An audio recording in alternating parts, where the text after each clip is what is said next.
So we've got Japan against Senegal coming up for you here on 5 Live from the BBC, but before kick-off we can go back to Queen's Club. It's the end of the first set in the tennis final there. Let's join Russell Fuller. Thanks, Russell. We'll keep you right up to date with that. Lewis Hamilton is still leading the French Grand Prix. You can hear live commentary on that on the BBC website and via the BBC Sport app. And don't forget England against Australia, with England struggling in the 5th one-day international. That's over on 5 Live Sports Extra. Ball-by-ball commentary on that. So here in the match being played in Ekaterinburg, I can tell you that Japan are unchanged from their victory over Colombia. They played more than 90 minutes of that match, actual playing time when you add on stoppage time, more than 90 minutes, with a one-man advantage. Eventually they made it tell with a 2-1 victory, and they're unchanged. Akira Nishino, the coach of Japan, who took over late on, just 2 months or so before the start of the tournament. He has Kawashima in goal, and then a back four of Sakai, Yoshida of Southampton, Shoji and Nagatomo. In midfield, the very experienced captain Makoto Hasebe in his 3rd World Cup. He's alongside Gaku Shibasaki, and then the wide men Haraguchi and Inui, and Shinji Kagawa, once of Manchester United, plays in behind Yuya Osako, who scored the winner with a header against Colombia, which means that Okazaki of Leicester City, who has been struggling with a bit of an injury, is again only on the bench. He did come off the bench though late on in the opening day victory for Japan. As for Senegal, well, they're quick, athletic and battle-hardened in the top European leagues. They had a bit of luck against Poland, some Polish pantomime defending in that match. That was 2-1, and they make one change. Badou Ndiaye of Stoke City comes in for Mame Diouf, also of Stoke City, and this is the lineup. Kadim Ndiaye in goal, and then across the back, Youssouf Sabaly, Salif Sane, Kalidou Koulibaly and Moussa Wegu. In midfield, Ghana Gay of Everton, Alfred Ndiaye and Badou Ndiaye. Up front, it's Mbai Niang, who comes in off the wing. He scored that 2nd goal against Poland when he kind of snuck back onto the pitch with the referee's permission, of course, and went through to tap the ball into an empty net with Poland in disarray. And then the 2 wide men, the 20-year-old rising star of Senegalese football, Ismaila Sarr, and then the current star, you might say, of Senegalese football, Sadio Mane of Liverpool. Senegal are all in white for this 2nd match of the group. Whoever wins here, Leon Osman, won't definitely be through, but they'll certainly be in a very, very strong position. Yes, absolutely. Coming into this tournament, both teams would have been delighted to be going into the 2nd game with the possibility of almost securing the passage through into the round of 16. So there's an awful lot to play for today. If they go about this job correctly, if they can be victorious in this game today, what a fantastic achievement that is after just 2 games for either of these 2 countries. Yes, one of them could qualify today, depending on the result later on, when Poland play Colombia, also on 5 Live at 7 o'clock. This is a 4 o'clock kickoff. UK time, it's a 4-hour time difference, so 8 o'clock local time in Ekaterinburg, which is deep into central Russia, where Europe meets Asia in geographical terms. And we are underway with Senegal in possession on the near side, with Sarr, hits it up the line, it takes a deflection off the Japanese defender Nagatomo, and it's out for a throw-in for Senegal. Senegal all in white then, are playing in this first half from left to right. Japan are all in blue, their traditional blue, they're right to left, and they're defending at the moment, with Shoji being forced under a little bit of pressure to turn the ball aside, out for a throw-in. Advanced position for Senegal down the right-hand side. So 0-0, and the teenager Wego comes forward to take this throw-in for Senegal, one of the youngest players in the tournament, receives it back onto his right foot and then plays another neat one too. It's across the Japanese penalty area, and they have to stretch to make the challenge, and it was just about away by Yoshida, and Senegal start again about 35 yards out. Wego gets another opportunity, seeing a lot of the ball, the young right back. He's supported by Njai, and his pass goes astray, out for a throw-in for Japan. Early encouragement for the Senegalese supporters. Yes, absolutely. Wegu making great runs down this right-hand side, getting an opportunity to get an early ball into the box, fires it in low, and Mane just about gets on the end of it, tries to take a first touch and swivel and hit it, but as you said, Yoshida was quick to react, and chance goes begging. Japan trying to launch their first attack of the game, a foray down the left-hand side led by Osako, who headed in that winner against Colombia.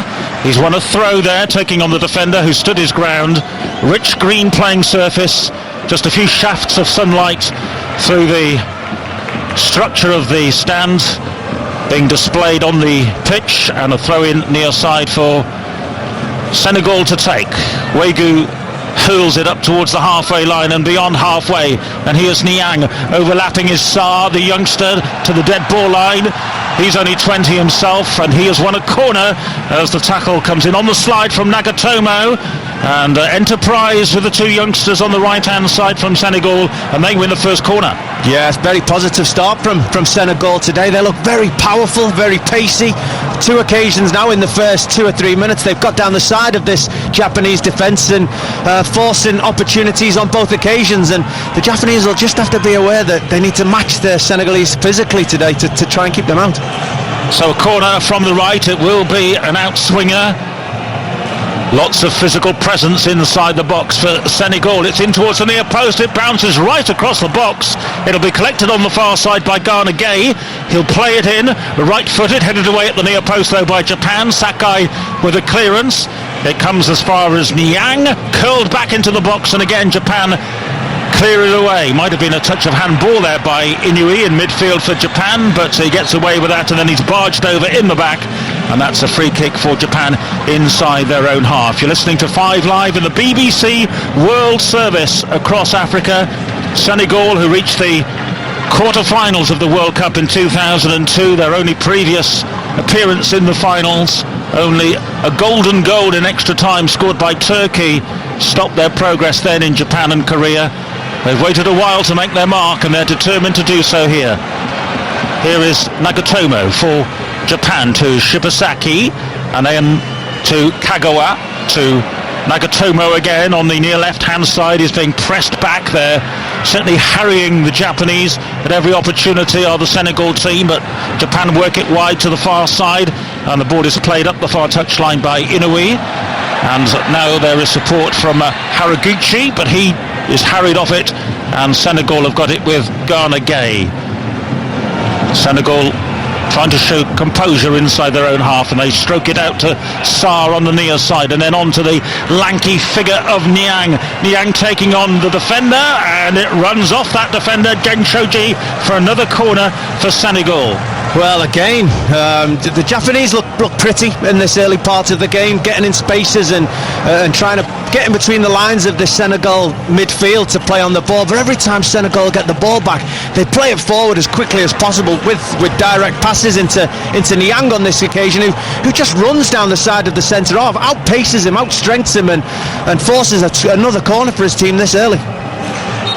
It's going to be taken by Niang, the player who spent some time at Watford, now with Torino.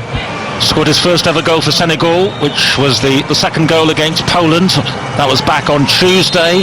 He takes the corner. The two centre-backs are up inside the penalty area. It's a poor one, scraped away from the near-post area by Nagatomo for Japan, and then a long-range effort from all of 35 yards comes in from Sabali, the full-back, and flies way over the Japan crossbar, and they have a goal kick. Oh, it's a poor effort from Sabali. The poor clearance from the Japanese from the corner just came 15 or 20 yards outside the penalty area, and at the moment Senegal are on top. All he needs to do is play it wide, get it back wide where he's got a player either side, and they can get another ball into the penalty area. But you know, when you've got your right back shooting from all of 35 yards this early in the game, you know it's a poor decision. It remains 0-0. And we've played just under 6 minutes here on 5 Live from the BBC. The World Cup Russia 2018. Japan with a long ball flighted out towards this near side, and Inui cannot keep it in play. It was overhit. It runs behind in the end for a goal kick. He was certainly stretching, got his toe to the ball, couldn't keep it in play, so it's still 0-0. Earlier, England 6, Panama 1. Quick thoughts on England, Leon? Oh, fantastic display. I think we were all expecting England to win that game, but to get 6 goals and to do 5 of them in the first half, the manner they went about the performance was better than probably most of us were expecting.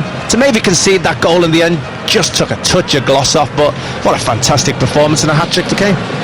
Yeah, lots more reaction to come. Here comes Senegal with the ball in towards the near post and well clutched out of the sky by Kawashima in the Japanese goal. The cross wasn't the most accurate from Sabali, and it was easy pickings really for the keeper, but both the full-backs getting forward and urged to get forward in the early stages by the Senegalese coach Alois Cisse, former Birmingham and Portsmouth player, who was actually their captain in that World Cup I referenced a few moments ago in 2002. So captain in 2002, and good to see an African head coach taking charge of an African nation at the World Cup. They quite often import Europeans, as we know, to take charge of the African countries when they get to the World Cup finals.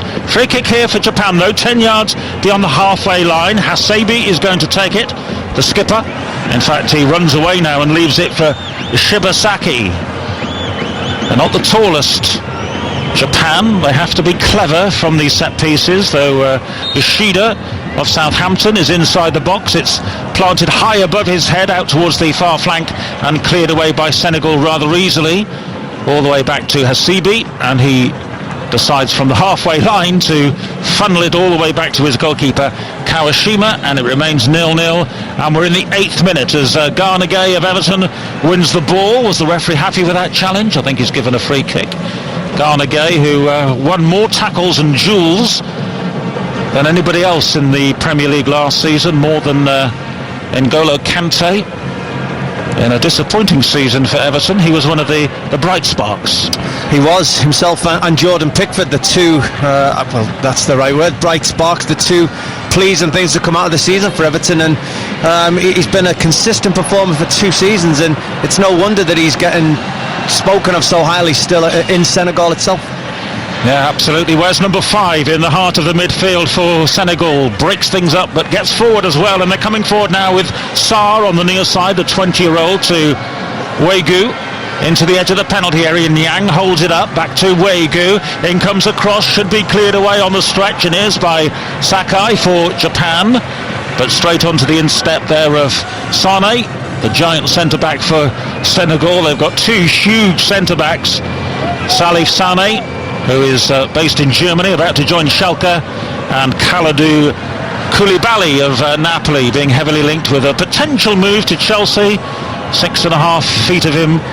Koulibaly, very cool customer at the back for Senegal. And commentary over on 5 Live Sports Extra. Don't forget the French Grand Prix is online at the moment.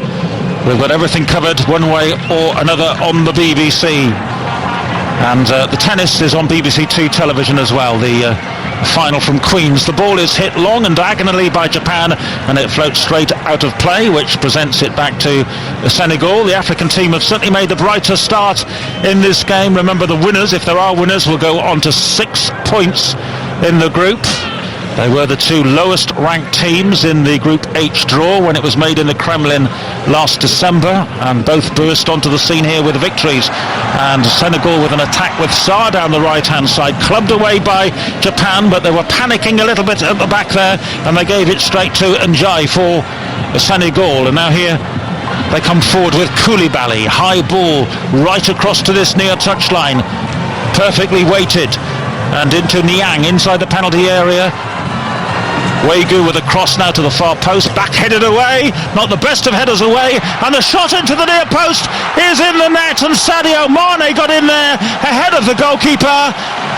A goalkeeping error, I would say, by Kawashima, but there was Sadio Mane, the Liverpool striker, right in front of him to get a nudge on the ball and send it into the corner of the net.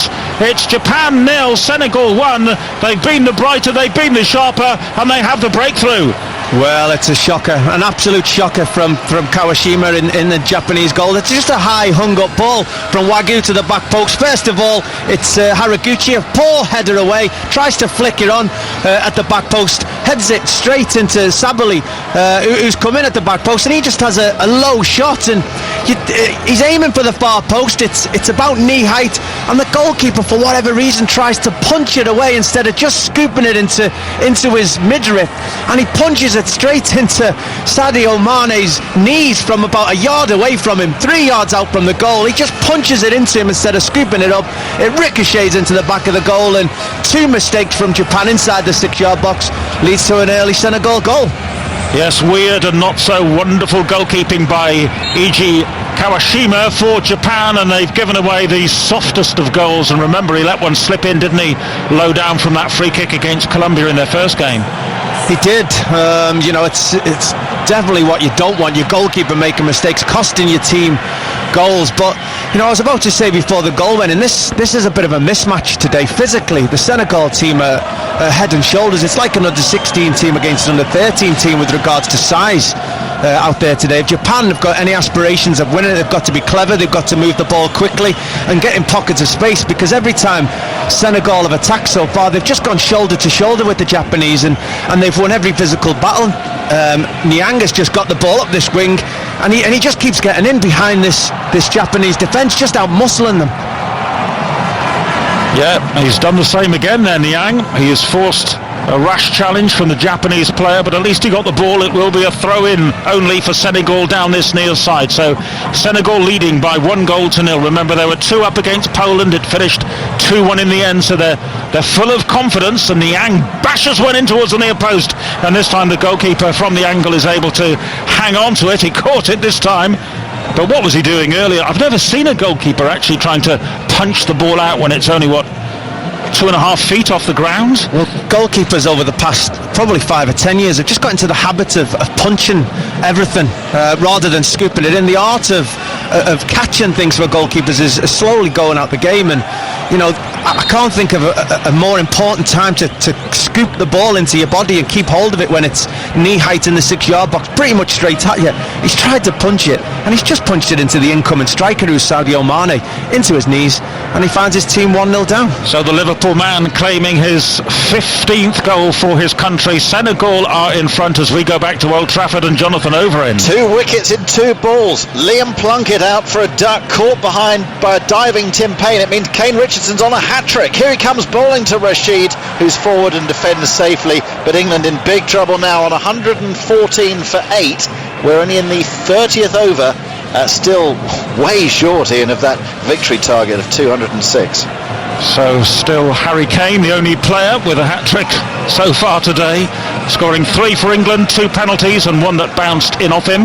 Who do you think knew the most about their goal? Harry Kane with his 3rd, or Sadio Mane with this one here? I would say Mane, to be honest. At least he was facing the ball. He was trying to make a noose of himself in front of the goalkeeper. We were all delighted that Harry Kane managed to get his hat-trick today, but I'm pretty sure he knew less about it than anybody else on the field. There are 2 penalties and a deflection for Harry Kane, but they all count, and it means that Harry Kane has 5 goals, leading the Golden Boot race. Let's go to the French Grand Prix, the Formula 1, an update from Jack Nicholls. It's still Lewis Hamilton leading the way, 5.3 seconds ahead of Max Verstappen in 2nd, Ricciardo in 3rd. Sebastian Vettel, after crashing on the opening lap, has managed to climb back up into 4th position. But as it stands, Hamilton would take the championship lead. Thanks, Jack. Commentary continues online. We've seen Japan launching their first effort on goal. It came from Makoto Hasebe, the captain, from outside of the penalty area.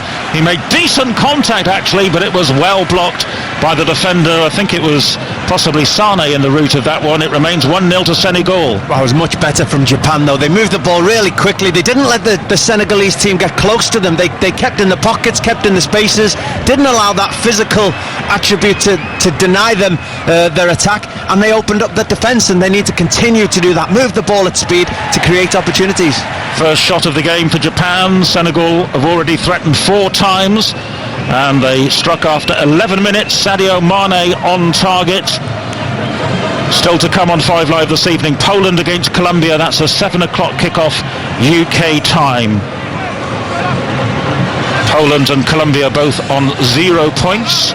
If it's a draw, by the way, in this game that we're watching now, and a draw in that game, it would open up the possibility of all 4 teams in this group finishing with 4 points and the same goal difference, which would be an interesting one to sort out, but it's not going that way at the moment because Senegal have the advantage in the sun-blessed stadium here in the shadow of the Ural Mountains, and Senegal, all in white, a long way from home, have got possession. It's back with their goalkeeper Kadim Njai, who plays across the border in Guinea. Their only player actually based in football in West Africa, with club football in West Africa. He clears high up over the halfway line, headed away by the defender Shoji for Japan. It alights in midfield for them, and Kagawa lets it run for Osako. Osako out wide to the far side, and coming forward it's Sakai from right back. Now it's played into the box towards Osako. It was massively overhit, and the goalkeeper Kadim Njai dived, but deliberately let the ball go by because he knew it was going to be a goal kick for Senegal. And Senegal, apart from that one effort from Japan, looking fairly comfortable, as we see another replay of that goal, which won't have gone down too well in those watching in Tokyo. Absolutely not. Again, you can see the frustration on Kawashima's face once he realised what he's done. Mane didn't seem to know an awful lot about it, but wheels away in delight, and sometimes that's what happens in football. Wagyu gets it back to his goalkeeper for Senegal, and Njai, all in yellow, will just dribble the ball to the edge of the penalty area. No real rush about Senegal at the moment. They've made the perfect start with that goal after just over 10 minutes. Again, it's a high hanging ball through centre field looking for Mane, and Niang is onto it, but the flag was up for offside. Our referee, by the way, is from Italy, Gianluca Rocchi, and the VAR official back in Moscow is also Italian, so communication shouldn't be a problem if it comes to that. Well, quite often in football, especially these days, you're looking at how to break down the opposition, and you're trying to find ways about it, whether to get in pockets, whether to stretch them, to get out wide. Senegal today they just need to back up against the Japanese centre-halves. Just getting Yang up against Soji, just knock the ball up to his chest, because the physical mismatch, beg your pardon, is ridiculous. He's rolled him every time. Soji can't get close to him. It could be just so old school, so old-fashioned, just to knock the ball up to a centre-forward and play off him. Well, Colombia were expected to outmuscle Japan. That plan went astray right at the start of the match, of course, when Sanchez was sent off for that handball for Colombia. Senegal have not suffered any ill fortune in the opening stages of this one. Into the second set in the final at Queen's. Russell Fuller watching the tennis. Yeah, Russell will tell us. He'll keep us right up to date with that, of course, from West London. Here, a free kick in central Russia. Free kick for Japan to be taken right-footed in towards the heart of the Senegalese penalty area. A little bit of a double ricochet before Senegal were able to clear deep into the Japanese half, and it will run over the touchline on the far side. It's allowed to run by Nagatomo. Throw in for Japan. Taken back to their captain Hasibi, who does play deep in between the two central defenders when necessary. Now it's Shoji, one of the regular back four.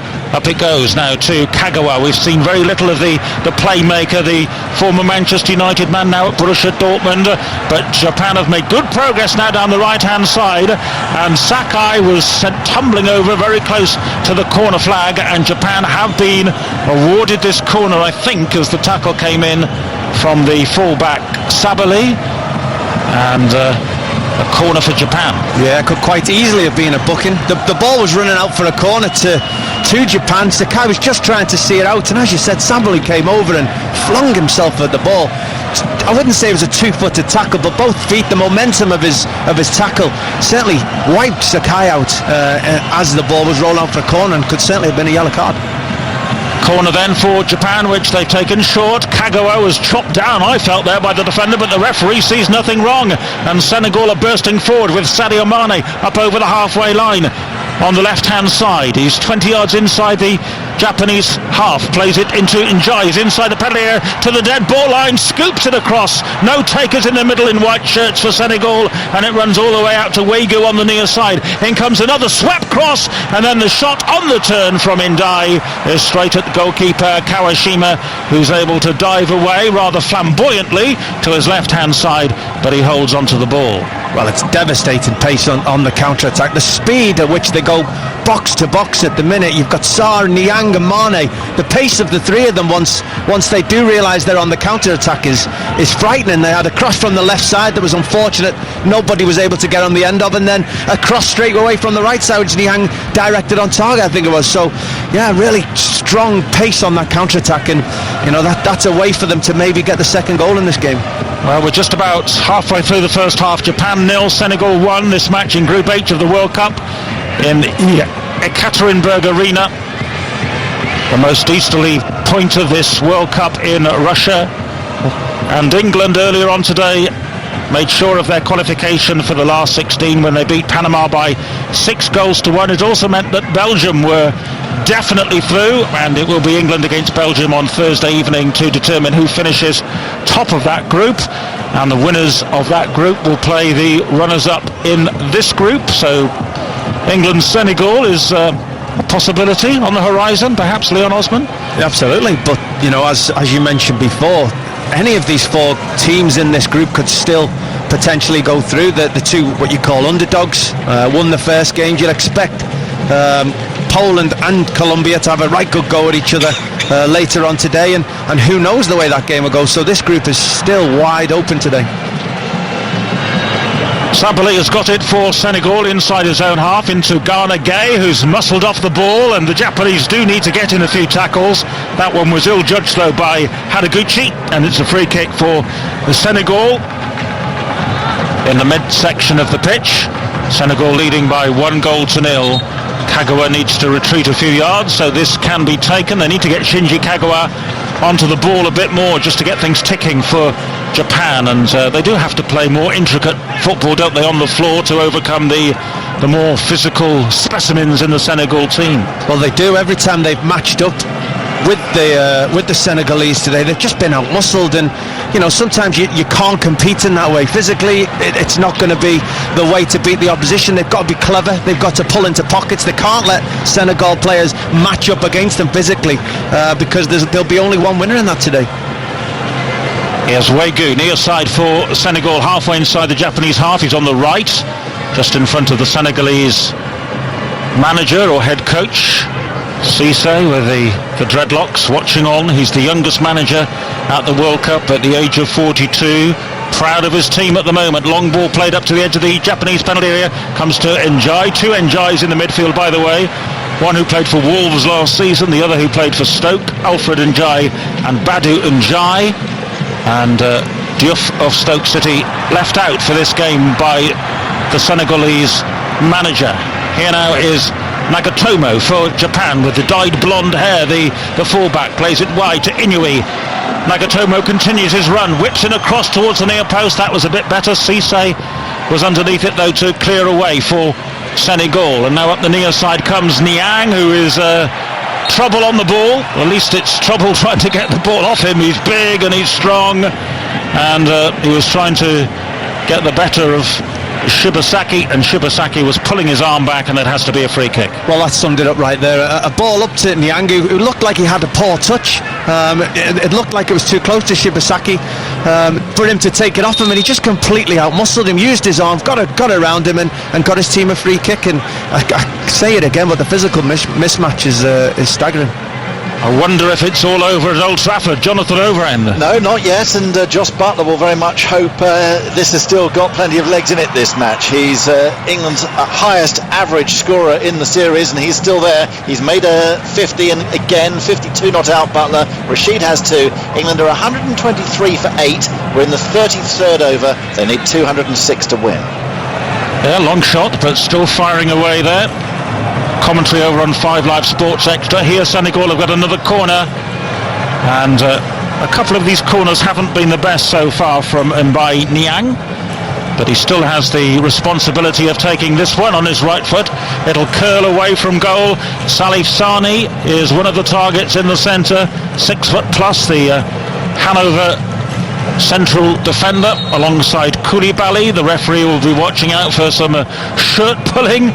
We saw that penalty finally given for shirt pulling at a corner in the England game earlier on. So Niang to take it.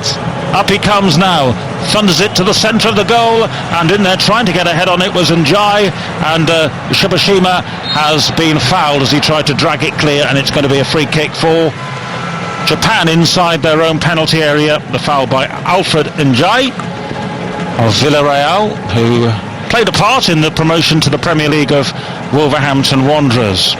So, Leon Osman, we were worried, 30 matches without a 0-0 after England's goal fest, but we have managed to bring the nation a goal here. Senegal 1-0 up. Yeah, and it's, I would say, a deserved lead at the moment. They started the game on the front foot. They've been getting the ball forward as quickly as they can and creating opportunities. Japan are just growing into the game. They've realised how they've got to go about this. They can't get touch tight with this Senegalese team. They've got to play in pockets, they've got to be clever, and they've got to have good movements. And as I've said, the Senegalese have been on top so far, but Japan are starting to grow into this game. Throw in for Japan, as Leon Osman was saying. The Japanese just beginning to get a little bit of a grip and a feel after the, I suppose, a bit of a shock to concede such a soft goal with the goalkeeper punching the ball from very low down straight at Sadio Mane, who was in the right place to just stand his ground, and the ball went in off his leg, off his knee for the opening goal from close range. Japan trying to thrust forward, but cleared away by Njai for Senegal to the halfway line. And Sakai gets a touch, finds Shibasaki, and that's a long ball forward looking for Inui. Nice header away though by Sane. Salif Sane gets it away for Senegal, and they survive for the time being. But Japan will pick it up again on the halfway line with Shoji. He squares it to Shibasaki, who's come deep now into the centre circle to roll it forward to Kagawa and out to the near side, and Hasebi wearing the green captain's armband. Japan all in blue, playing from right to left. 5 Live from the BBC and the BBC World Service across Africa. And they'll be happy in West Africa at the moment with Senegal in front by a 1-0. We played for 29 minutes. Kagawa for Japan out to the far side, and Sakai onto Hiraguchi, but across comes Koulibaly, and Koulibaly shows excellent control to take the ball towards the corner flag and then clear it away deep, and then it breaks kindly again for Senegal to presumably complete the clearance. Koulibaly's got it again, back to his goalkeeper, and he strikes through the ball right-footed up to the halfway line, where it's a bit of a no contest in the air between Niang and the defenders. And although Shoji did get his head to the ball, he couldn't control the defensive clearance under so much pressure. Out for a Senegal throw, and their supporters are very colourful. Their faces are painted, their whole bodies are painted actually in white and the national colours, the red and the yellow and the green of Senegal, who lead 1-0. Yeah, both sets of fans are enjoying themselves, making a lot of noise, dancing and singing at both ends of the stadium, and you know, both teams at the moment are giving their all and trying to win this game for them. The final group matches across Russia begin tomorrow, including the host nation Russia playing their final match against Uruguay. That will determine who wins their group. We know that Russia and Uruguay are already through. 3 o'clock commentary on that one on 5 Live tomorrow afternoon. Russia, Uruguay, France, Croatia, Belgium and England are the countries through to the last 16 so far. Senegal and Japan both with a bit of a platform after winning their opening games, and Senegal 1-0 up against the Japanese in this second fixture for the two countries. Japan, who had a very turbulent build-up to the tournament, changing their head coach 70 days before it all began, after a bit of a falling out between their coach from Bosnia and the Japanese FA over the fact he didn't use some of the more experienced players. And one of those, Kagawa, is in the team here, but Okazaki and Honda remain on the bench for later. Okazaki of Leicester, if he's fit, you'd imagine they'd want to get him into the fray in the second half. Yeah, potentially, but he was a substitute in the first game, come on for the last 5 or 10 minutes, did affect the game, but Honda, especially when they brought him on, really did have an effect on that first game. The positions he was getting in, his delivery from set pieces, really turned the table for Japan, and I would expect them to both to be on at some point in the second half. Here's Yoshida for Japan, who've defended well there on the edge of their own penalty area. A couple of players, one from each team, are down injured at the moment. It's the Senegal player who is staying down the longer, and the referee has blown his whistle. Sadio Mane, the goal scorer, is the player who was on the receiving end in that tussle. Just fell a little awkwardly, didn't seem to be too much in it. He was pushed ever so slightly by Sakai, though the referee saw nothing wrong. No, it was a coming together from a long diagonal pass over to that right back for Japan, left wing area for Senegal. A coming together, fell on the floor. Whereas Mane, did fall on the floor. He scraped his elbow down Sakai's boots, and he seems to be in a bit of pain from it, but certainly not a foul. Play will resume now that the referee has checked on the well-being of Sadio Mane. He is going to be fine. As I said before, Senegal started this game really well. They were running this Japanese defence, getting down the channels, really causing them problems in the wide areas especially. But whether you'd say they've stepped off a touch or Japan have grown in confidence, but for the last 10-15 minutes especially, Japan have dominated possession, really had a big chunk of it, knocking the ball around for passing, getting in the pockets that they need to, rather than matching up against this Senegal team, and they're starting to work themselves into good areas.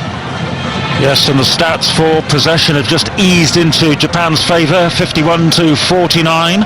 Here's Kagawa, very deep, not really influencing the game too much at the moment. Yoshida will roll it short to Shibasaki, and Shibasaki with a right-footed long diagonal ball to Nagatomo inside the penalty area. The left back is onto it.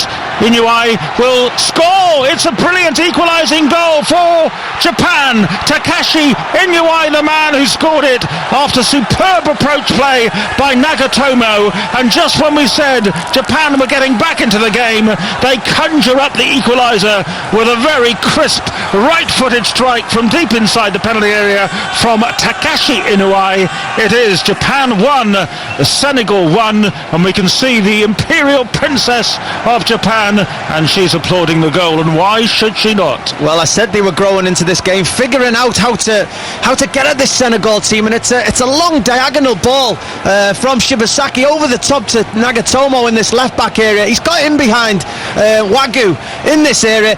He's probably got a touch lucky with his first touch. He's tried to bring it down. It's rolled in between two Senegal players in the penalty area. Felt it Inouye. And Inouye, he's tried this a couple of times in the last few games, just getting the ball onto his right foot and bending it low into that far corner. And he does it this time perfectly well. It just sneaks in past that far post. The keeper can't get there. And Japan have grown into this game over the past 10 minutes, find themselves level.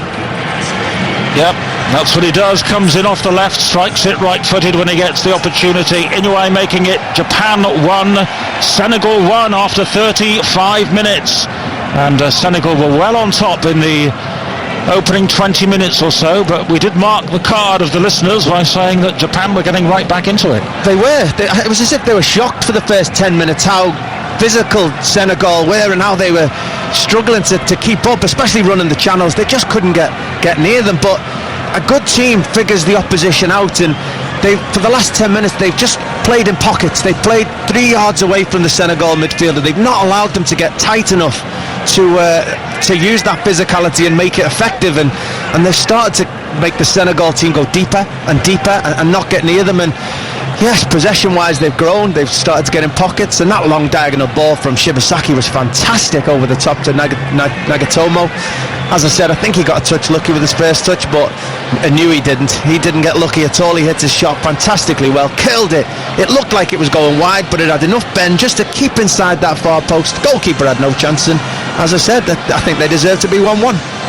Yeah, no questioning the quality of the strike there from the Spanish-based player to make it 1-1 in this match in Ekaterinburg, and it's hit long and diagonally again by Japan, this time down the right hand side, and Hagakuchi comes into the edge of the penalty area, needs a bit of support. It's there from behind him from Hasabi, and the skipper out wide to the far side. In comes across from the right hand side looking for Kagawa, headed away by Senegal. They need Ghana Gay back there on defensive duty to help it further away outside of their penalty area, and here now is Niang on the near side for Senegal, but all of a sudden Japan are biting into their tackles, and Niang was getting a bit frustrated and deliberately kicked out at Kagawa, conceding a free kick for Japan. And Senegal need to keep their cool, keep their heads. Yeah, they've just lost their way a touch, and as I said, Niangu who was bossing Shoji for the first 10 minutes. Shoji's just started to be a bit clever, just staying off him a yard, and as Niang tries to turn, he pounces on any loose touch. On that occasion he won the ball, and Niang got frustrated because of it and gave the free kick away. So very clever play from Japan. Okay, to France very quickly, an update on the Formula 1, the French Grand Prix. Jack Nicholls. Lap 50 of 53, so very much in the closing stages. Hamilton still leading, 4.5 seconds clear of Verstappen. Kimi Raikkonen's charged through the order and is now in third place for Ferrari. Hamilton's title rival Vettel is in fifth place. So certainly a chance there for Lewis Hamilton to go back to the top of the drivers' standings, and that's over on the BBC website. Here's a chance for Saar to play the ball into the Japanese penalty area, headed away by Yoshida of Southampton. And now Nagatomo, the man who played a part and assist in the goal, he's lost it on the edge of his own penalty area. Now it's Saar thrusting forward for Senegal towards the dead ball line, but that was very well defended by the experienced Hasibi, the skipper for Japan. Got goal side of his man, didn't touch the ball, and was able to police it away for the goal kick. Fantastic central midfield players. His left back just got in a little bit of trouble. Nagatomo just got underneath the ball. I think it was Niang or Saar who just got around him, and Hasibi just spotted the danger. He came over into that space behind his left back, covered him. Saar thought he was going into the penalty area unchallenged, but Hasibi spotted it, came over and saw the goal, sorted out for a goal kick to his team. Fantastic central play from him. Turning out to be a decent game now, 1-1, and we've played for 39 minutes on 5 Live from the BBC. And here are Senegal with Saar, plays it in field to Ndai, and that's a good ball forward for Niang, who gets goal side of the defender who was sleeping, gets away the shot, and it's saved by Kawashima, the goalkeeper, off his line. Looked to be slightly in no man's land, but in the end he made amends for his earlier error leading to the goal by spreading himself and making the block. Well, when you're as physically powerful as Niang is, it just takes one quality ball down the side of the centre half, just like happened then. I think it may have been Ndai who played the ball in between the left back and left centre half Shoji of Japan. Niang just turned and chased after him. Nothing complicated. He just used his strength to outmuscle him and get a free shot at goal, and it was a really good save from Kawashima in the end to deny him that opportunity. But when you're as physical as Niang is, any kind of quality ball and you can find yourself in on goal. Here's Hasibi up to the centre forward for Japan. Osaka, who spread it wide to the far side. Haraguchi comes in onto his left foot and lifts the shot over the top of the bar from about 20 yards. And he apologises for being so wayward. It remains 1-1. Let's go back to the tennis and Russell Fuller. Marin Cilic has just saved a championship point. Novak Djokovic taking the first set 7-5. He had match point to take the second set 6-4, but an ace and 2 big serves means it's now 5 games all. Thanks, Russell. Just seeing a replay of Niang's shots. Pretty close to the goalkeeper in the end. Yeah, it was. The goalkeeper came out quickly to narrow the angle down, and Yoshida probably just put enough pressure on Niang, but it was very easy how they got in. And you know, Japan have got to be aware of that defensively, and from a Senegal point of view, I'd be trying to just slip it down the side of them centre halves as often as possible.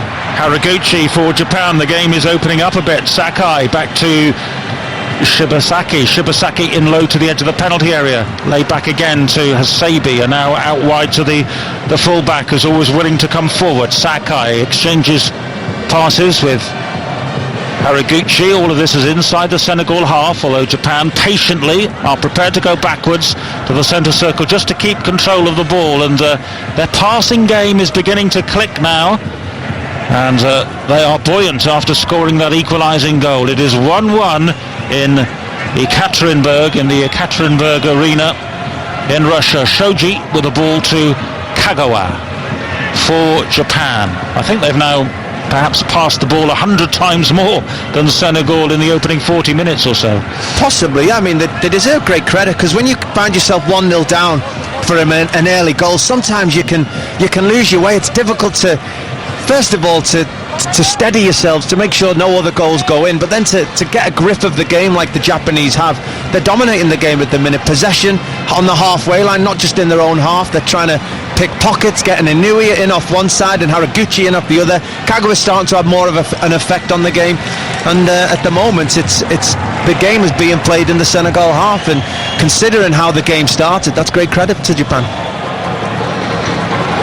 Japan 1, Senegal 1. A look at the watch tells us we've played just under 42 minutes. We'll be rounding up all the latest from the Formula 1, the tennis and the cricket at half-time here on 5 Live. Don't forget the climax to the Grand Prix is online and on the BBC Sport app, and the cricket on 5 Live Sports Extra. Here is Senegal with possession. Sabali is the fullback who loves to get forward. Sadio Mane is okay after that bang he took about 5 minutes or so ago. Just plays it sensibly back to the halfway line, and then it's hit long to Sabali, who's in at the corner flag area here for Senegal. Drives it against the covering defender Sakai, and it's out for a corner for Senegal. And these set pieces, you would imagine, in theory, carry a major threat, though some of the deliveries in from the corners they've had so far have been fairly poor from Senegal. Yeah, it's all about delivery and movement inside that penalty area. You saw England over their 2 games. The delivery and the movement has been fantastic.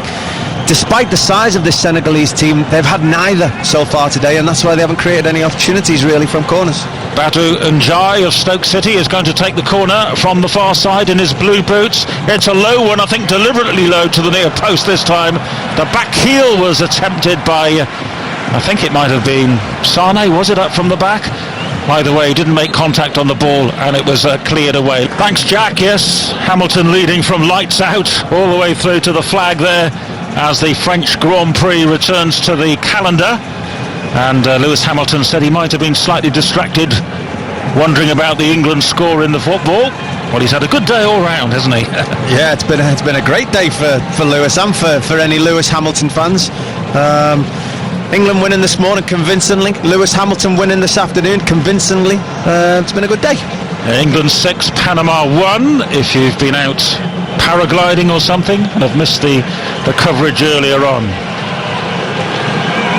Here, a free kick for Senegal. It is 1-1. We're into the last minute of the first 45.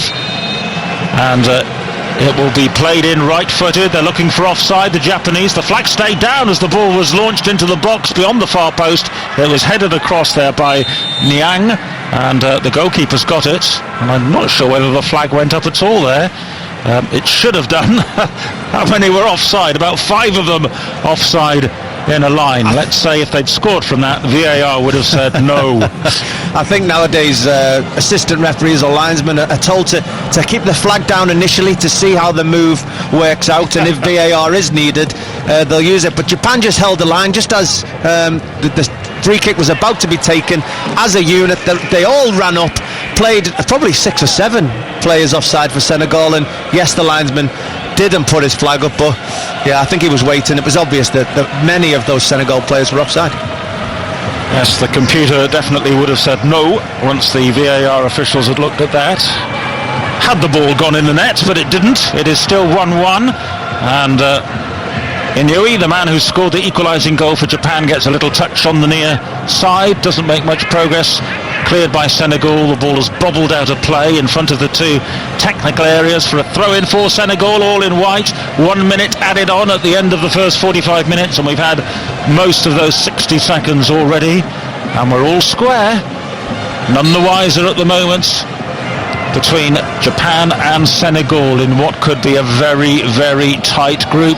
As I was saying earlier, it could be a 4-way tie if this ends in a draw and the match later ends in a draw, and then Poland and Colombia win their final matches. That is half-time. It is 1-1, and a fair enough reflection. Senegal started well, got a bit of a lucky goal after the goalkeeping error, but Japan hit back. Yeah, it was actually a really good first half. Senegal started really well, scored an early goal, albeit from a shocker from Kawashima in the Japan goal. But from that moment on, I thought Senegal might take the game away from Japan. They were dominant at that point, but massive credit to Japan. They steadied the ship. They made sure they didn't concede anymore. Grew in the game as it went on, possession, keeping the ball, and started to work out how to affect the Senegalese team. And they did that on a couple of occasions, and justifiably got that equalising goal. So 1-1 at half-time. Both teams have certainly contributed to the game, and I expect to see more of the same in the second half. Yes, all square. Japan 1, Senegal 1. Yes, thanks, Kelly. Difficult to judge just at the moment. Japan 1, Senegal 1, as the whistle blows to start the second half of this match in Group H in the Ekaterinburg Arena, and it is Sadio Mane who scored the early goal for Senegal, who gets an early touch. No substitutions at half-time. I'll remind you of the lineups in a second, but Senegal with the early lead through Mane after 11 minutes, down to goalkeeping error, or goalkeeping howler you might say, as Kawashima punched the ball from low down straight at Sadio Mane, and the ball ricocheted into the net. And then a lot more culture about the Japanese goal as they came back into the game, playing some nice possession football, and then a long diagonal ball, and the goal set up by the fullback, the marauding fullback Nagatomo, and Inui was there to score on 34 minutes with a very decisive strike. And on balance, as we were saying at half-time, Leon Osman, you can't argue with that scoreline, and potential opponents for England could yet be either of these two teams. And don't forget, Poland and Colombia, with a draw here, would be certainly right back into the group. Yeah, I mean, both teams come into this game with a fantastic first win in that first game, and you know, if they can squeeze a win out, they're all but through. So I would expect both teams to go for this second half to try and make sure that theirs is the first name through into the last 16, and you know, if they don't, they've still got that game to come, you know, that last game to come that will be a backup for them, so to speak. And Senegal started the first half fantastically well. Japan got back in a level at half time and deserved to be so I would expect an entertaining second half.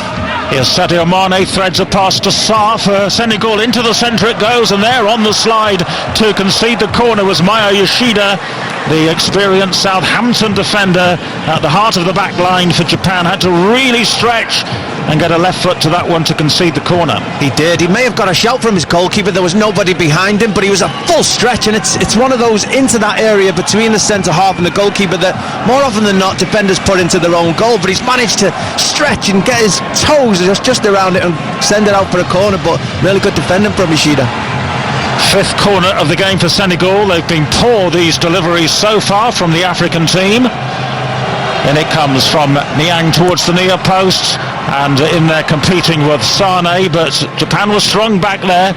They were physical this time in the aerial duel, and they had it clear. Senegal have to retreat all the way back into their own half to pick it up with Sabali. He gives it to the near side, and Idrissa Gana Gueye, the former Villa man now of Everton, who's made a good impression with his steady midfield play in this game so far. Now he chips one longer. It's out to Sabali on the near left-hand side for Senegal as they attack. Sadio Mane goes over, looking for a foul. There looked to be a little bit of interference, but the referee from Italy is not shaken or stirred, and the ball is played out to the far side to the goal scorer for Japan, Inui. They're playing in the second half, all in blue from left to right. The Japanese, the Blue Samurai as they're known. Plenty of support from the Far East for them, and plenty of support from West Africa for Senegal. And this match on 5 Live also being broadcast on the BBC World Service across Africa, so if you're listening on that great continent, you're very welcome. And here is Kagawa for Japan to Nagatomo on the far side, doesn't cross in, finds Inui who's just behind him. Inui to Nagatomo again, level with the Senegalese penalty area on the far side. Now he drifts infield as the fair-headed fullback plants it into the penalty area. It's headed on by Haraguchi and headed goalwards by Osako, but claimed by the goalkeeper Kadi Minjai. Oh, it's good play from Japan, as you said. I think it was someone came in crossed it to the far post where Haraguchi has jumped at the back post, and he's just headed it back across to Osaka, who's then had a header on goal, and Senegal's defending was so passive. At no point did they make contact. Now Japan struggling at the other end to clear their lines as a long ball dropped freely there into the path of Niang, and on the volley he smashes it high over the top of the bar. Well, chances at both end on this occasion. Niang again just out muscling Shoji at this end. Just a long ball up. He just gets his arm around and rolls him and finds himself having a relatively free shot from the edge of the penalty area, which he sends over the crossbar. But both chances, both ends of the field early in the second half. It remains Japan 1, Senegal 1 on 5 Live. I mentioned the fact that Poland and Colombia make up this group, this very tight group. They're both on 0 points and they play each other later on. And that's live on 5 Live with a 7 o'clock kickoff with Conor McNamara and Dion Dublin from Kazan. Japan in possession. They play it up to the halfway line. Clever little turn there by Osako. Plays it on to Haraguchi. Haraguchi showed too much of it there to the covering defender, and it's poked all the way back to Njai in the Senegal goal. And it is still 1-1. Don't forget the 5 Live World Cup Daily podcast. That will be available tomorrow morning, reflecting on England 6, Panama 1. We'll be hearing from a lot of those involved in that record-breaking England result. And Frank Lampard will be amongst the guests with Mark Chapman for that. Here come Senegal. The ball's in towards the near post, towards Niang, headed away by Japan, but it drops to Mane, and then it's hit over the top of the bar. Leaning back as he struck the ball there was the Senegalese player, who should have done a lot better. They've had a couple of cracks at goal in the last couple of minutes, but nowhere near the target. And this time the effort was a poor one by Njai. He should do better. It's a shot probably just on the edge of the D, central. He's coming onto the ball perfectly well, and he just gets underneath it. He's trying to place it, open his foot up, place it into that bar corner. He just gets underneath it. But at both ends of the field, they look like they're going to be opportunities in the second half. Senegal look very good going forward, but poor defensively. Japan are clever when they go forward, and I'm hoping for another goal in this game. So Japan unchanged from their opening victory over Colombia. So Kawashima in goal, Sakai, Yoshida, Shoji and Nagatomo. Hasebe, Shibasaki in midfield. Haraguchi and Inui the wide men. Kagawa is in behind Osako. As for Senegal, just the one change. They have Kadim Njai in goal, then Savali, Sane, Koulibaly and Wagu, the teenager. Then Ghana Gay, Alfred Njai, Badu Njai, Mane, Niang and Sarr. Let's see how England are progressing against Australia. Could yet be a very interesting finish. Jonathan Overend. Yes, and it could yet be the full house, couldn't it, Ian, for English sport today, because England's cricketers now only need 19 to win this fifth and final one-day international against Australia. They're 187 for 8. We're in the 44th over. The magnificent Josh Buttler has 92. Adil Rashid has 18 with him. The partnership for the 9th wicket now worth 73. Amazing fight back by England. See if they can do it here, if they can do it on 5 Live Sports Extra, and we'll keep you up to date, of course, with Jonathan Overend at Old Trafford, a sun-blessed Old Trafford, sun-blessed in Ekaterinburg as well, in the most easterly point of the World Cup Russia 2018, 4 hours ahead of UK time, 2 hours ahead of Moscow, 900 miles east of Moscow this match is being played. And here is Nagatomo with a long floated ball forward for Japan, easily headed away by the Senegalese defender Sane. And now Ghana Gay will play it forward to Sadio Mane, who spins into a little bit of space, then is rather crudely chopped down, and it's going to be a free kick. It was Yoshida stepping out of defence to commit the foul. Southampton on Liverpool, former teammates at Southampton, of course, aren't they? Mane and Yoshida getting to know each other again. Now a free kick taken by Senegal, and they're attacking on the right hand side. And good play by Inui, the man who scored their equalising goal, to tidy up. It's up to the halfway line, and it's easy prey though for the big Senegalese defender, who is Koulibaly. He finds Ghana Gay, and he side foots it wide to the far side to Wagu, the right back. Gets it back again. Thinks about a ball in field. The options are cut off there. Japan pressing with 3 there on the Senegalese right full-back, so instead they strike it long. Yoshida's underneath it, but heads it only as far as Niang. Niang plays it behind his fellow striker, but Mane is onto it eventually, chips it in from the angle. Acrobatic attempt in the centre of the goal from Njai, cleared away by Japan. It comes back though to Niang. He's 25 yards out, low shot, Oh, he hit it really well. True, firm, but straight at the goalkeeper, Kawashima, who this time clutches the ball without too many problems. Yeah, it's a great strike from Liang with his left foot from probably all of 25 yards. He's hit it, he's caught it true. Unfortunately for him, it goes straight to Kawashima in the goal, but it all comes from a very simple ball up to the strikers. It's from the centre half, just floated up to Niang just to deal with on the edge of the penalty area. He gets hold of it, brings Mane into play, and the next thing you know, they're getting in down the wide and getting efforts on goal. And for large parts of that first half, they stopped doing that. Started again second half and getting opportunities again. Well, just as he hit that shot, or just before he hit that shot, Niang was challenged by the Japanese captain Makoto Hasebe and thrust out an arm to fend off the skipper of Japan. Caught him on the nose, and there's a fair amount of blood around the face of Hasebe, who is having to go off, at least temporarily. He's a vital cog in that midfield wheel for Japan, is Hasebe, but he might need to be just sorted out a little bit by the medical staff for a minute or two here, and they'll be down to 10 men. Yeah, he's played well so far, Hasebe. He's been good in possession on the ball, really starting the play for Japan, and he's been vital defensively, just trying to fill in front of Shoji and Yoshida, just trying to deny Niang any space to operate. And as he said, Niang had that left foot shot. As he's done his trailing arm, it's not intentional. Unintentional left foot. His right arm swings in a natural way, as you do, and just it really did clatter Hasebe in the face. And as you said, he's got blood trickling from his nose or his mouth, and he's just going to have to go off the field for a moment. I'm surprised the referee has actually delayed it until he is ready to come back on. A lot of grease now around the nasal area for Hasebe.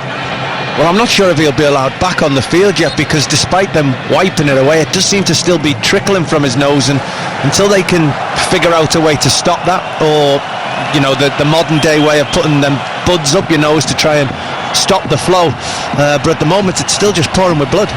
Let's hope we're not being too graphic for you on 5 Live this Sunday afternoon. He is back on, and he is still bleeding, and the ball is with Senegal now inside their own half with Sabali, the fullback. He's pushed over. It's going to be a free kick deep inside their own half for Japan. So Japan arguably with the best chance of the second half so far, with that header from Osako, which was clutched by the goalkeeper, but the shot from Niang at the other end was also on target, but a fairly comfortable save for Kawashima. Japan with Hasebe involved in the game. A loose pass across their back four, but Yoshida is there rather inelegantly to shuffle it away deep into the Senegal half, but needs must there. They were a little bit lax at the back. Senegal will clear now, long towards Niang as the Mexican wave sweeps around the stadium here. But it is a match which should really be keeping everybody fully concentrated on it, because it's been a good watch so far. Now a yellow card has been produced. I'll have to see the replay to determine how the referee spotted that. It was Niang who brushed the face of Hasebe and caused that bloodied nose a few moments ago. He's done something similar with Shoji, but this one did look a little bit more something that he could have avoided, and he goes into the book, does Niang? He does. His issue is he's such a big guy that whenever he tries to make sharp movements, his arms obviously swing, and his arms are at other people's heads' heights, and despite Shoji being a centre half, as Niang's tried to make a forward movement there, his arms propelling him forward, it's just caught Shoji full in the face. Hasebe took one a moment ago, Shoji's took one on this occasion. The referees deemed that at least one of them is a bookable offence, but it's all down to his physical size of Niang, which is causing these issues. Well, no blood to report this time, I'm pleased to say. Mane's come to the touchline to get some very expressive instructions from Alois Cisse, the head coach of the Senegal. Such a huge opportunity for one of these two nations to really take a grip on Group H by winning this game and going for it in the final half hour. Well, that's the thing. You wonder, is one of these teams going to go and try and take this game by the scruff of the neck, or are they both going to be pleased that after this game they may have 4 points. They'll settle for the draw because, going into that last game, it's still all to play for if they've only got 4 points, depending how the game goes this evening. So, you'd want to try and take that into your own hands by turning this draw into a victory today, and we'll see who wants it more as this game goes on. Mane is defending for Senegal, all in white with the green trimmings. That's a loose pass by them though. Japan are quickly onto it on the edge of the penalty area. In comes a low cross into the centre. Oh, that should have been 2-1. It was Osako in the centre who couldn't get a clean strike on the ball. I'm not sure he touched it at all, as the ball was fed in beautifully low across the 6-yard area there by Shibasaki. And the man who scored the winner against Colombia somehow missed the ball entirely. Oh, he's got to score. A top-class striker will put that away every day of the week. It's a striker's dream. Japan won the ball back. It was played from Hasibi into Shibasaki just down this right-hand side. He's just opened himself up and rolled the ball across the 6-yard line, probably just inside, probably 5 yards out. And Osako has ghosted in behind the Senegal defence. He's just inside the front post. He's opened his body up just to tap it in with his right foot and completely missed it. An air shot, missed it, all ends up, and somehow Japan don't take the lead in this game. I wonder if that will come back to haunt them as this World Cup progresses. Senegal off the hook there. They should be behind. Japan should have come from behind to take the lead, but he misses out as Osako. But we're talking, in the first half, Japan went 1-0 down with a howler from Kiwashima in the Japan goal. But from a striker's point of view, that's just as bad. They don't suffer the same punishment that the goalkeepers will at the other end. But from a striker playing in a World Cup, you want an opportunity to come your way. They don't come much easier than that. And you've got to put your team ahead. It remains 1-1 between Japan and Senegal on 5 Live from the BBC. Coming up later, Poland against Colombia. Earlier we brought you England beating Panama by 6-1 for the potholers amongst you who are just back out gulping in the fresh air. Harry Kane scored 3, including 2 penalties and a fairly lucky deflection. 2 goals for John Stones, and the pick of the goals from Jesse Lingard. It was 5-0 at half-time, 6-1 for England. They're definitely through to the last 16 with a record-breaking World Cup victory. Senegal on the attack, but that's broken up, and Japan have got a bit of a spring in their step despite missing that opportunity a few moments ago. And here's Shinji Kagawa out to the far side to Inouye, the man who scored the equalising goal. And Japan just looking the sharper and brighter of the two teams at the moment, although this has been a game of complexities and switches of momentum. Here's Hasibi. He'll give it square now to the supporting fullback Sakai's deep inside the Senegal half of the field. Back to Haraguchi to Hasibi, and Japan are content to go backwards as long as they maintain control and possession. And now they shunt a long ball down the near side. It's chased by Sakai, and I think he's kept it in play towards the near post with a low cross. He did ever so well. Hasibi now to Kagawa, just on the edge of the area, twisting and turning. Osaka with a cross to the far post, which he's horribly overhit, and he's not having a very good few minutes, is Osako, the man who just missed that chance. 11 to win. That's over on 5 Live Sports Extra to see if they can get those extra few runs, I should say, and win the series by 5 matches to 0, the one-day international series against Australia. Here come Japan on the edge of the penalty area. A lovely back heel, and the ball is chipped onto the top of the bar. On the run, it was beautifully struck by Inouye, the man who scored the goal in the first half. He found space on the left corner of the penalty area from a back heel and then chipped it over the top of the goalkeeper, and it dropped just a fraction too late and struck almost the angle of the crossbar and the post and goes away for a goal kick. Well, Japan are creating opportunities at will at the moment. Inouye, should he score? Probably. Is he unlucky? Definitely. He's opened his body up just as he did for the goal he scored in the first half, but this time he went for the top corner. He got a yard too much into it. It's at the top of the bar and just gone over the top, but at the moment Japan are knocking this ball around so well. The Hasibi in the middle of the field, Inouye, Shibasaki, Haraguchi, they're dominating the play at the moment. Senegal can't get near them, and the reason they brought in Nishino to this Japanese team was because they felt that the previous manager, Halid Hodzic, he was too direct, he wasn't playing the Japanese way. Well, at the moment we're seeing that possession, we're seeing that domination of the way they're going about the approach. It's very pleasing on the eye, and they're also creating opportunities, and they need to score while they're on top to Japan. What news now from Old Trafford, Jonathan Overend? What a moment here as Josh Butler skies one for 6 with 9 wickets down to bring up his century. Absolutely spine-tingling moment inside Old Trafford. Butler 104 not out. England now 201 for 9, and they now only need 5 to win. Wow. Thanks, Jonathan. The ball is with Japan. Here it is 1-1. And we almost had a moment to savour from a Japanese perspective with them taking the lead, but they've had a couple of opportunities now. Much sharper effort that from Inui striking the bar after Osako totally miskicked in front of goal earlier.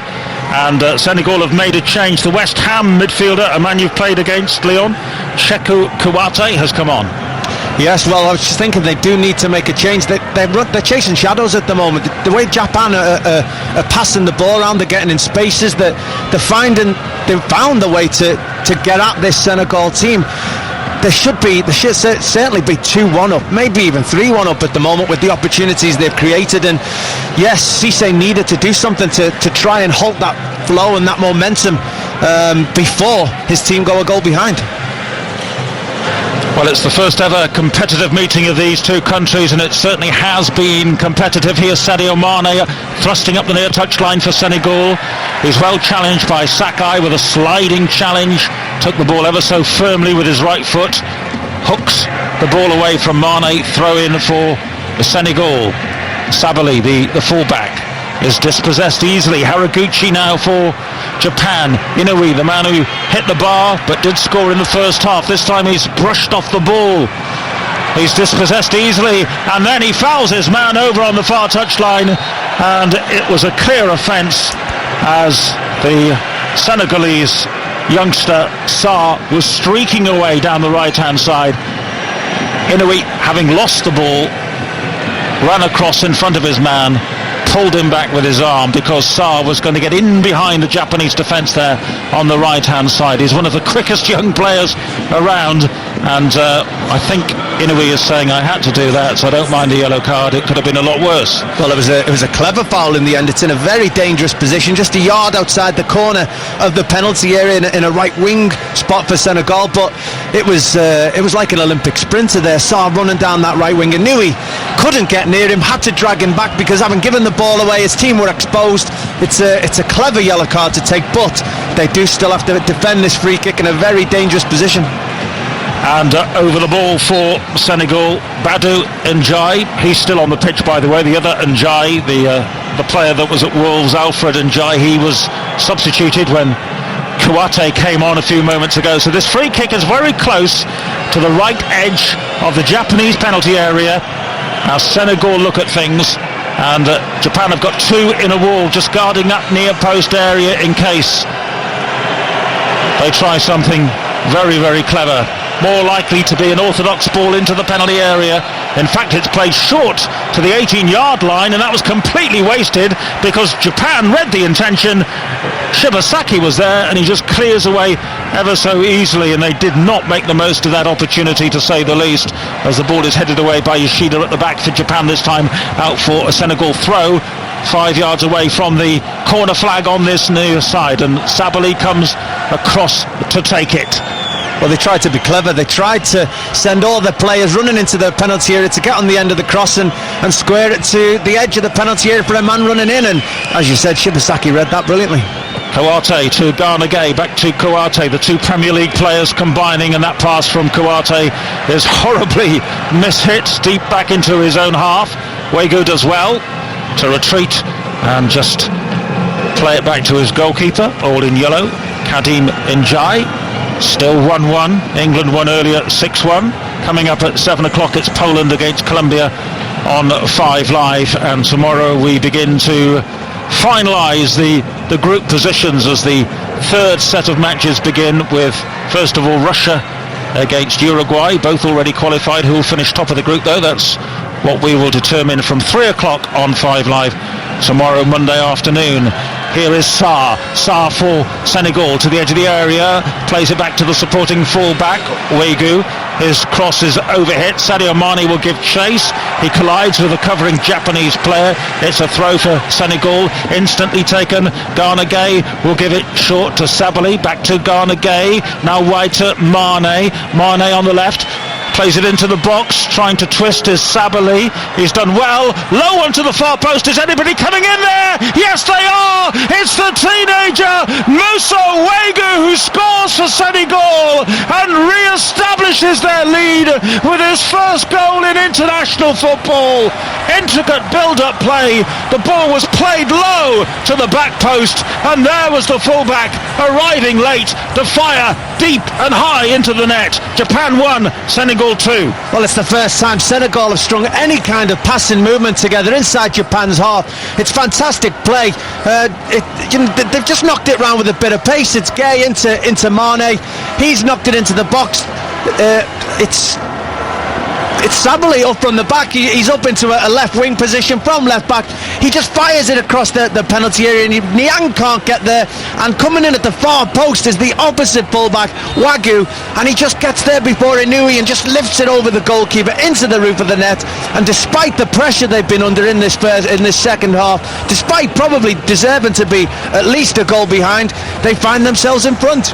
And we could be in for quite a climax here too. With 19 minutes remaining, it is 2-1 to Senegal, who'll be at the top of the group on 6 points out of 6 if they can hang on to this. And it was Wegu with his first international goal. It was full-back to full-back, but in the middle there was a nice little back heel actually by Niang. The cross from Sabali, a touch on by Niang, and there was Wegu to score at the far post and make it 2-1.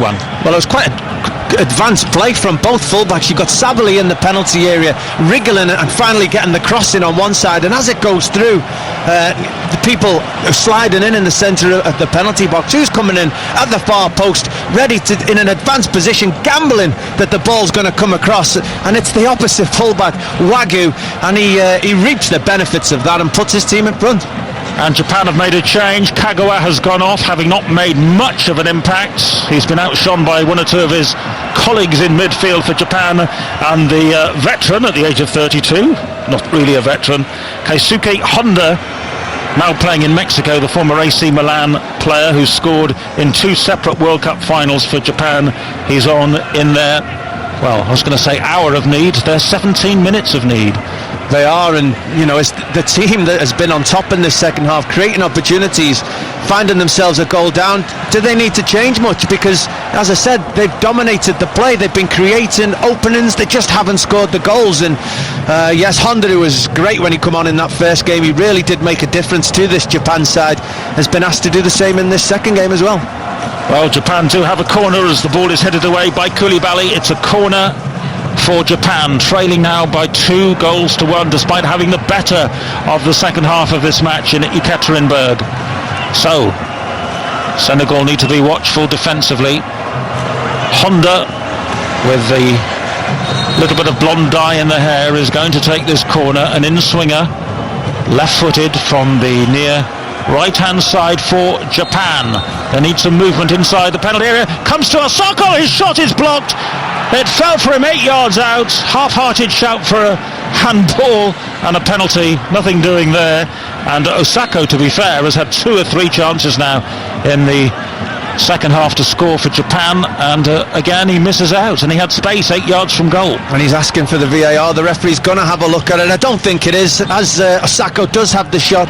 It hits Salif Sane on the left knee, and then bounces up and hits him on the elbow as well. And you know, there's no way I think a penalty can be given for that. It was just really good defending from Sane.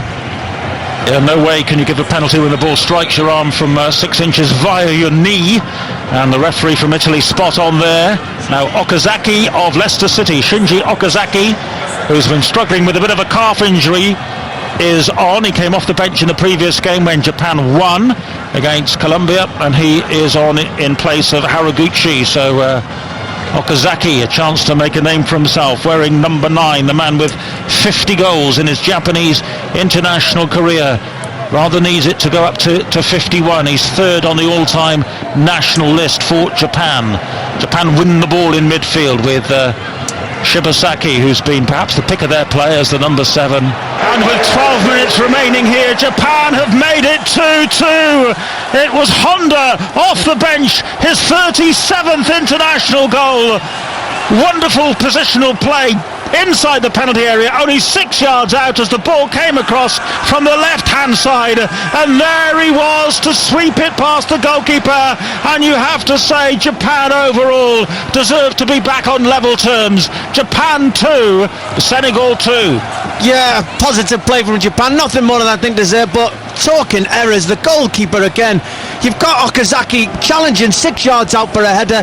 His defender, Salif Sane, heads it away, but the goalkeeper comes out completely, flaps at it, lands on the floor, and Azanui just pokes it back across that 6 yard line with the goalkeeper on the floor. Honda's there just to tap it in with his left foot, and as you said, no more than Japan deserved. Shocking goalkeeping to create that opportunity for Japan, but it all comes from very positive subs from Nishino. He puts on Okazaki, he puts on Honda, two players that can certainly go and affect the game. He's now gone to 4-4-2, very positive, and he gets the rewards for his team.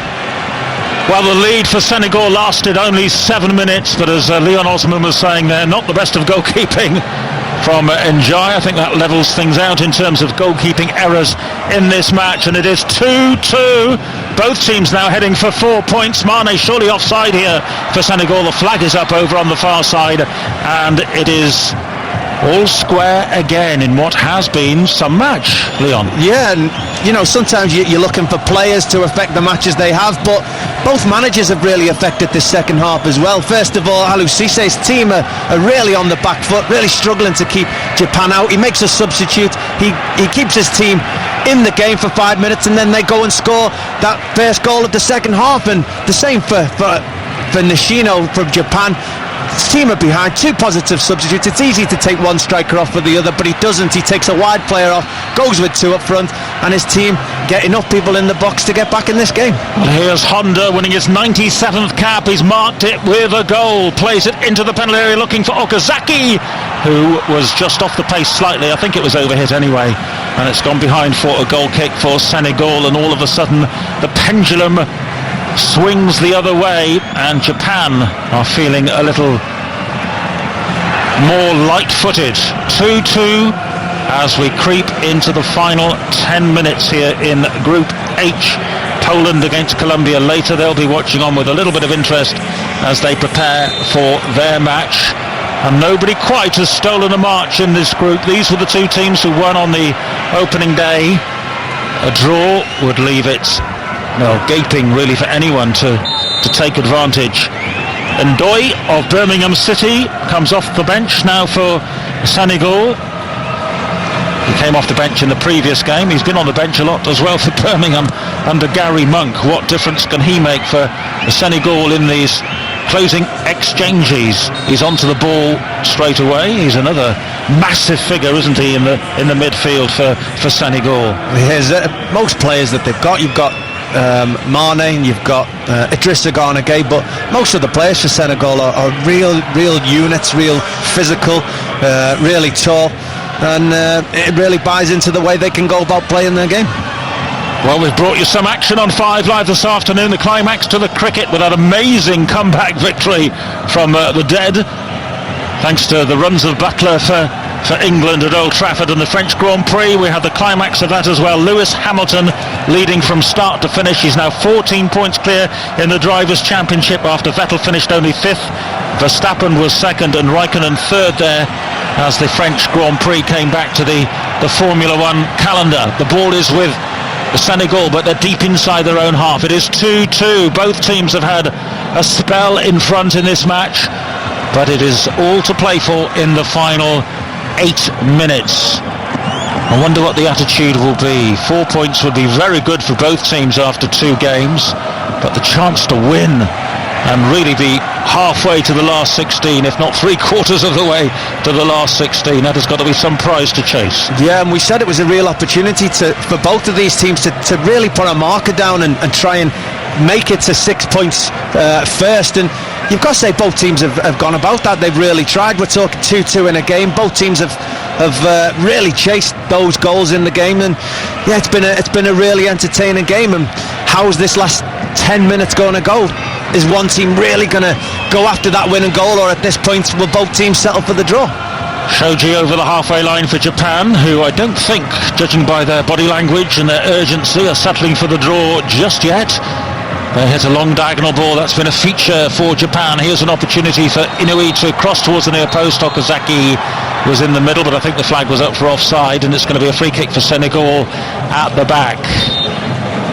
The men from West Africa will take the free kick from the right side of their penalty area, and everybody engrossed in the match now. No sign of that Mexican wave.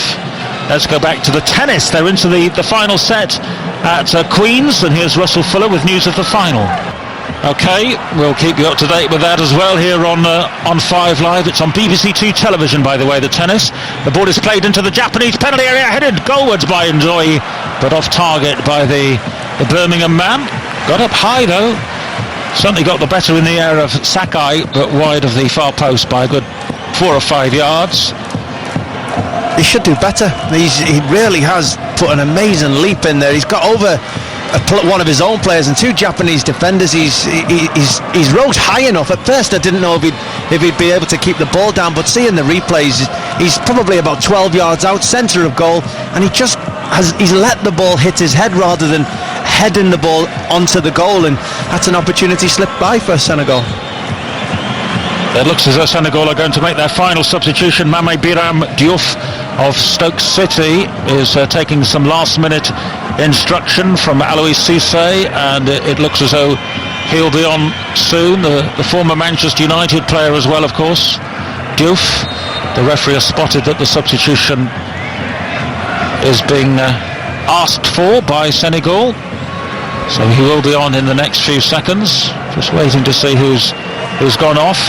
He's coming on for Niang. Niang's in the middle of the field, limping, isn't he? Holding his foot. I don't know when this injury happened, but he asked for Japan to kick the ball out, and very sportingly they did, to allow Japan to make the substitution. And they had the opportunity to attack with a man extra to really force Senegal to defend, but sportingly they kicked the ball out to allow the substitution. So Niang goes off, hobbles off, as indeed he did in the first match against Poland, where he went off first of all, hobbled off, and then came back on, didn't he, to score that rather outrageous goal as Poland fell asleep. This time Niang has gone off definitely, permanently. He won't be sneaking back on. Diouf is on then for him. Let's go back to Russell Fuller at Queen's. Thanks very much, Russell. So Djokovic beaten. He'll have to wait at least a year now for his first title, but here Inui is being taken off by Japan, the man who scored their first goal in splendid fashion. He is being replaced for the final 4 minutes or so, and on in his place comes Usami, Takashi Usami, for his first involvement in this World Cup in Russia, with a score at 2-2. Usami, number 11. Here's Hasebe, who certainly has recovered well from that bloodied nose, the Eintracht Frankfurt player, the captain of Japan, who's had a very good game in front of the back four and has thrust forward at times as well, but Shibasaki for me has been the man of the match for Japan. Well, they've got a few contenders, as you said. Them two in the middle of the field have really stood up to this physical Senegal side today. They've put their foot in, they've found space, they've kept the passing movements and rotation of Japan flowing throughout this game, and as you said, Hasebe has took a real knock to the face as well, and he's still out there. And there's been a few contenders, as I said, maybe Inui involved as well for his contribution, but it's been a really entertaining game. Both teams have gone after the victory. Both teams have created opportunities at the end of the fields, and it's made it really entertaining to watch. And still we have 3 minutes plus stoppage time to perhaps have and enjoy a winning goal in this game. On 5 Live, more England reaction to come after the 6-1 against Panama. The ball is played into the penalty area. 6-1 to England, by the way, not 6-1 to Panama if you're late to your radios. The ball is with Gana Gueye for the Senegal out to the far side. They have possession again with the leggy Sarr. who's full of running at the age of 20. He should be. The ball is played across the Japanese half. It's intercepted by Shibasaki, and they have to start again with the man who scored their second goal for Senegal, Wagyu, the right fullback, the teenager. He'll remember this day, but he'd like to go out with a victory from the match. It remains 2-2. Here's Garnagay again, with the white wristbands on a sweaty evening. Late into the evening now in this part of Russia, approaching about 10 o'clock in the evening. The ball is hit long by Koulibaly for Senegal. Here on the edge of the penalty area is Sabali, who's always been progressive from fullback on the left. His ball to the edge of the penalty area is headed away though by Okazaki for Japan, and here now there's a chance for the substitute involved for a first time. Usami with a good run, he goes over, he's been fouled. It's going to be a yellow card there for the Senegalese defender, who was chasing back from left back to right back. Sabali covered an awful lot of ground and earns himself a yellow card. Well, he's been everywhere, as you said, Sabali. He's been so advanced on that left-hand side at times. You felt he was the outside left, not the full-back. He's been up and down on that occasion. He chased all the way across the field, pretty much into a right-back slot to try and help his team defend. Yes, he gave the free kick away. It may or may not have been a yellow card, but his energy's been terrific today. Well, as we know, England could be playing one of these two in the last 16 with your England cap on, Leon. If you had to play one of these, which one would it be? Well, they're both completely different teams. You've got a Japan team that are very technically gifted. They find pockets and spaces. They'll cause you problems by drifting into areas that you're not always aware of. Physically, they're not very strong, but they performed well today, whereas Senegal are very physical. They don't have a particular pattern of play to find spaces, but if they match up against you, they'll cause you problems in both areas. So I think you probably, I don't know, to be honest. I mean, Senegal are a very physical team. If we can match physically, then we can play against this Senegal defence all day long. They'll give you opportunities, this Senegal back four, to score goals. Yes, I think if you twisted my arm, England against Senegal would be preferable of the two, should it come to pass. And Doy's been shown a yellow card, a little harshly, for high use of the elbow, so another Senegal player into the book as Japan come forward on the far edge of the penalty area. Usami, who is the substitute, runs into trouble. He's ambushed on the edge of the penalty area, and Senegal have got it with Sarr, who turns it back to Wagyu, who scored the second goal. Long ball forward over the head of Diouf and cleared by Japan. Senegal onto the ball quickly. Looked to be a bit of a dive there, but Sarr has won the free kick, shall we say, for Senegal, and an opportunity late on in the match. We're into the stoppage time. Beyond 90 minutes now, 2-2 the score. 4 minutes have been added on, and Senegal have this latish free kick and a chance for the ball to be planted into that penalty area. The Japanese haven't struggled too much under the high ball. In it comes, headed goalwards from the edge of the penalty area by Sane, but blocked away. Comes to Salabi, high into the box again towards the far post. Japan do rise well and head it clear. Usami completes the clearance, but they're inviting pressure. Everybody behind the ball, pumped into the Japanese penalty area again, headed across towards the far post. Here's a chance for a shot from Koulibaly, and acrobatically he went for the scissor kick, and he caught the Japanese player in mid-air. And the referee, I think, has given a free kick for high use of the boot as the centre forward for Japan, Osako, came back, put his body on the line and did the work that was required. Yeah, it was very brave from the centre forward, Osako there. He's made sure he's got his head to the ball to deny the strike on his goal from about 12 yards. And Japan have been very brave this entire game, bar in the first 10 minutes when I think they were shocked by the strength of this Senegal team. They've done really well, and I think the way this game's going, neither team deserves to lose. They both put in a terrific performance. They both put a shift in. Defensively, I think they're both pretty weak, but in an attacking sense, both have done well today. Yes, a contrast in styles has made for an entertaining game here. Both teams have had periods when they've been in front. It is 2-2, and unless we have a goal in the next 75 seconds, both Japan and Senegal will remain unbeaten. And will have the opportunity to advance to the last 16, though Poland and Colombia will have something to say about that. It is feasible for both Japan and Senegal to still go out with this scoreline if the later match ends in a draw, and then Japan and Senegal are both beaten by a couple of goals in their final group games. Here on the near side for Japan is Osako, who missed one glorious chance in the second half. Another yellow card, and the referee's been flashing the yellow quite a bit in the latter stages. There are some tired limbs, some lazy tackles going in, and this time Hasebe goes into the book for Japan, the captain, who's been an absolute workaholic in the midfield. 112 caps in his third World Cup. He can be proud of his performance. It is 2-2. The ball is headed into the Japanese penalty area, but hooked acrobatically over the top of the bar there by a tumbling Diouf, and it's away for a goal kick.